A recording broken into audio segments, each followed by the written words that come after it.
नमस्कार, स्वागत है आपका हमारे चैनल नेक्स्ट रानी स्पिरिचुअल में और मैं हूं आपके साथ श्रुति। और आज हम अपने इस रिपोर्ट में बात करने जा रहे हैं श्री कृष्ण लीला की।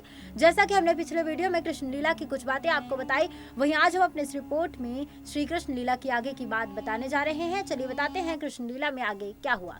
बता दें आपको, श्री कृष्ण के प्रस्ताव के चलते काल यवन अकेला ही श्री कृष्ण से अपनी सेना को छोड़कर युद्ध के लिए तैयार हो जाता है। फिर वह श्री कृष्ण से पूछता है, चलो कहाँ चलना है, चलो। तब श्री कृष्ण कहते हैं, वहां तक जहां हम दोनों को कोई देख ना सके, चलो।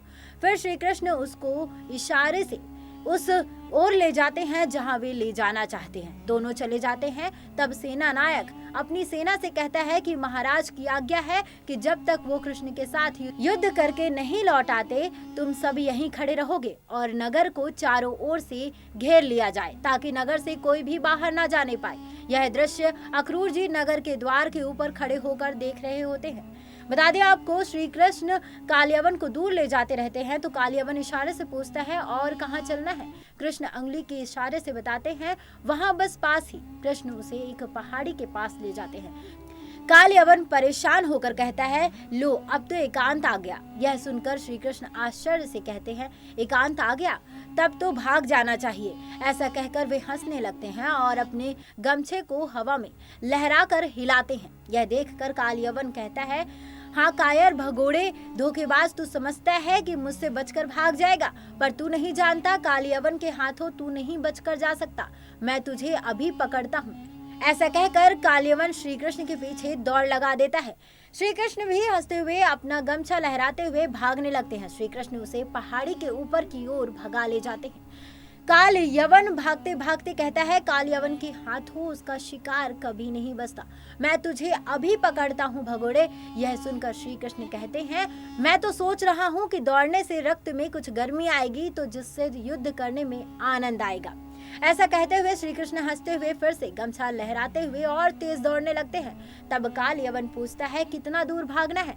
इस पर श्री कृष्ण कहते हैं, बस कुछ दूर और। ऐसा कहकर वे फिर से गमछा लहराकर हंसने लगते हैं। काल यवन कुछ दूर भागने के बाद फिर पूछता है, और कितनी दूर। तब श्री कृष्ण कहते हैं, अरे बाबा बस थोड़ी दूर और। उधर अक्रूर जी और मथुरा के द्वार पर खड़ा हुआ दिखाया जाता है और वे देखते हैं कि सामने काल यवन की सेना खड़ी है। इधर कालयवन फिर से पूछता है, और कितनी दूर। तब श्री कृष्ण कहते हैं, अरे बाबा बस थोड़ी दूर और।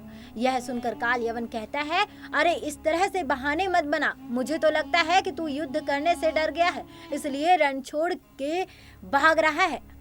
हाँ, रण छोड़ कही के। यह सुनकर श्री कृष्ण भागते हुए कहते हैं, रण छोड़, तुमने हमें रणछोड़ कहा। कितना सुंदर नाम दिया है तुमने हमें। आज तक भक्तों ने हमारे करोड़ों नाम रखे, लेकिन इतना सुंदर नाम पहले किसी ने नहीं रखा।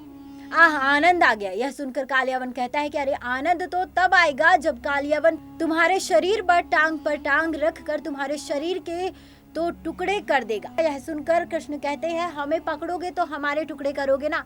हम तो यही देख रहे हैं कि तुम तो तेज दौड़ने में ही हमसे हार गए हो। अरे जब पहली दौड़ के मुकाबले में ही हार जाओगे तो आगे क्या मुकाबला करोगे। फिर झल्लाकर कालयवन पूछता है, और कितनी दूर भागना है। तब श्री कृष्ण कहते हैं, अरे बाबा बस थोड़ी दूर और। यह सुनकर कालयवन कहता है कि अरे मच्छर शेर के सामने कितनी देर तक उड़ सकता है। शेर की एक ही छलांग काफी है उसे कुचलने के लिए। यह कहकर वह और तेज दौड़कर छलांग लगाकर श्री कृष्ण को पकड़ने का प्रयास करता है, लेकिन श्री कृष्ण गमछा लहराते हुए उसे छकाते और भागते रहते हैं। अंततः वे पहाड़ी के उस पार नीचे उतरकर झाड़ियों में लुप्त हो जाएंगे। कालयवन देखता है कि कहाँ चला गया। फिर श्री कृष्ण को एक गुफा के पास खड़े हुए बताया जाता है। कालयवन श्री कृष्ण को देखकर कहता है, तुम समझते हो कि तुम मुझसे बच जाओगे।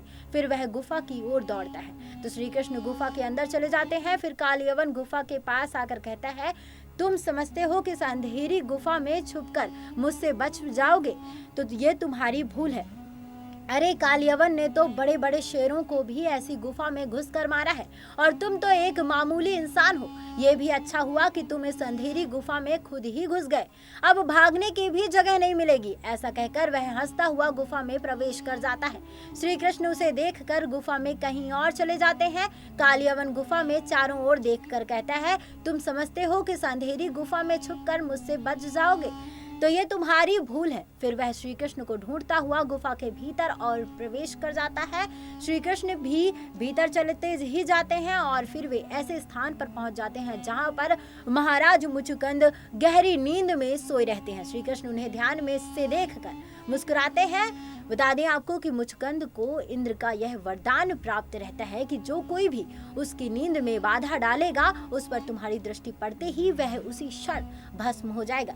श्री कृष्ण धीरे से अपना गमछा महाराज मुचुकुंद के शरीर के ऊपर मुंह तक उड़ाकर एक चट्टान के पीछे छुप जाते हैं। कुछ देर बाद कालियावन श्री कृष्ण को ढूंढता हुआ वहां पहुंच जाता है और वह देखता है कि वही गमछा ओढ़कर श्री कृष्ण तो सो रहे हैं।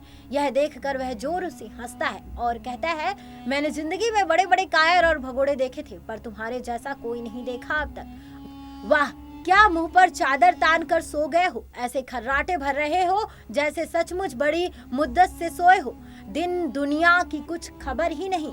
यह कहकर वह फिर से हंसने लगता है। तब वह कहता है, देखो देखो मुझे क्रोध आ रहा है, इसलिए आखिरी चेतावनी देता हूँ कि उठकर युद्ध करो, अन्यथा यही पीस डालूंगा। फिर कुछ देर रुक कर वह कहता है, आज तक मैंने कभी सोते हुए शत्रु पर कभी वार नहीं किया, इससे मेरी वीरता को लाज लगती है, परंतु आज तुम मुझे ऐसी वीरता विरुद्ध कार्य करने पर मजबूर कर रहे हो, क्योंकि मैं जानता हूँ कि तू झूठ मूठ का सो रहा है। कुछ देर रुकने के बाद भी कुछ नहीं होता है, खर्राटे जारी रहते हैं। तो वह लात मार कर कहता है, उठ।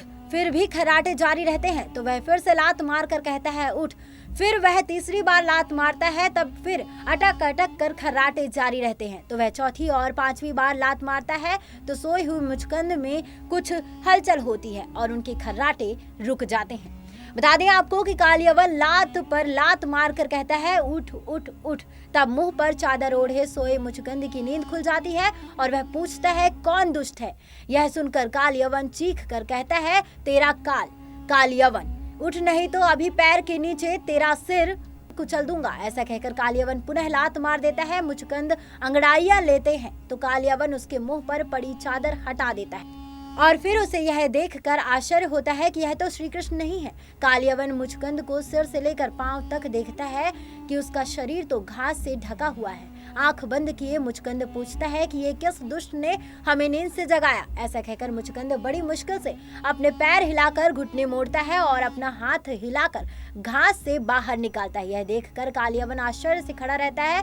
आंख बंद किए राजा मुचुकुंद फिर से पूछते हैं कि ये किस दुष्ट ने हमें नींद से जगाया।